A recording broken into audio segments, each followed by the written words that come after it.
parle maintenant aux femmes qui vont avoir ce problème que nous avons traité aujourd'hui. C'est-à-dire, c'est presque élitiste, si l'on veut le dire, les femmes qui vont avoir une position sociale, avocate, médecin, architecte, ces femmes-là, et qui vont avoir un foyer, un mari, des enfants.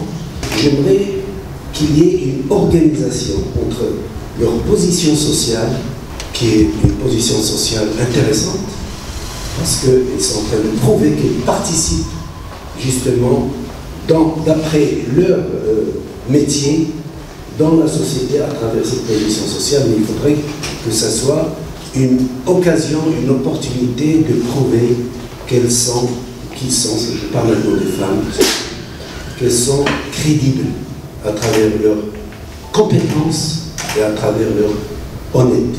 Apprendre à conjuguer le travail au féminin, ça ne se réduit pas simplement à la place que la femme peut avoir dans le travail, la place qu'elle prend dans notre civilisation qui est régie par la logique du travail.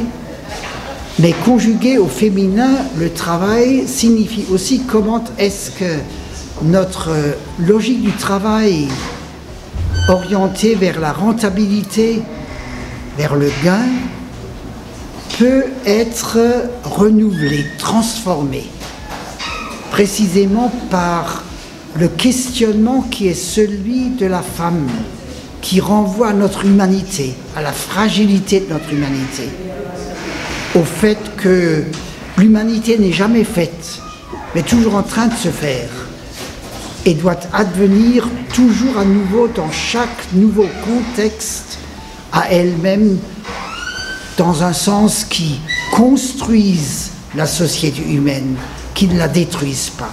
Je pense que nous sommes concernés, hommes et femmes, par cette question, mais l'apport de la femme à ce questionnement, dans une rationalité de l'économie dominée par l'homme, la contribution de la femme est essentielle pour ouvrir de nouvelles possibilités dans un sens constructif d'humanité.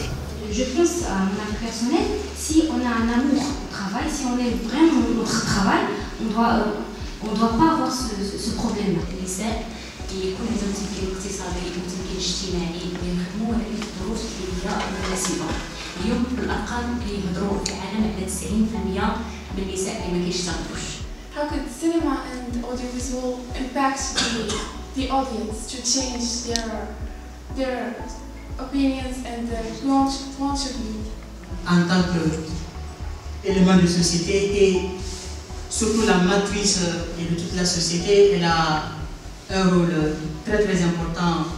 Pour la première fois qu'une crèche a été créée, c'était en Allemagne, dans une entreprise. Et qu'elle gère l'économie et implique la société, le social et tout. Comment avoir une justice économique, sociale, qui vise le bien-être de tout le monde, hommes et femmes.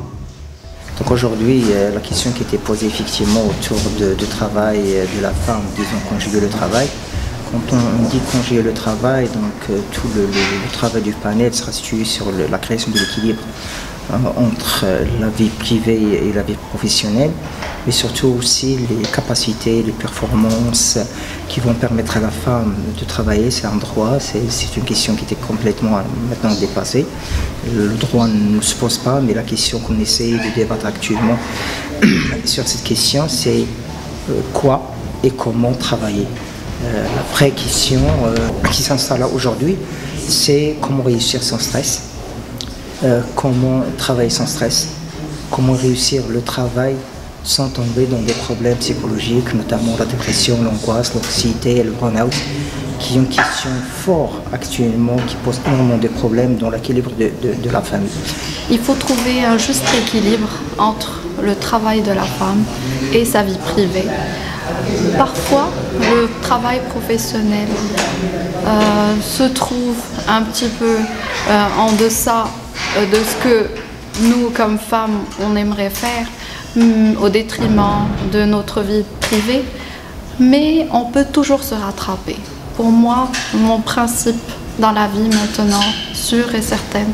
L'arzaq biyadillah, c'est-à-dire on peut parfois laisser tomber d'une certaine manière notre travail, mais on peut toujours se rattraper. Deuxièmement, je voudrais aussi dire que derrière chaque femme, il y a plusieurs femmes qui la soutiennent.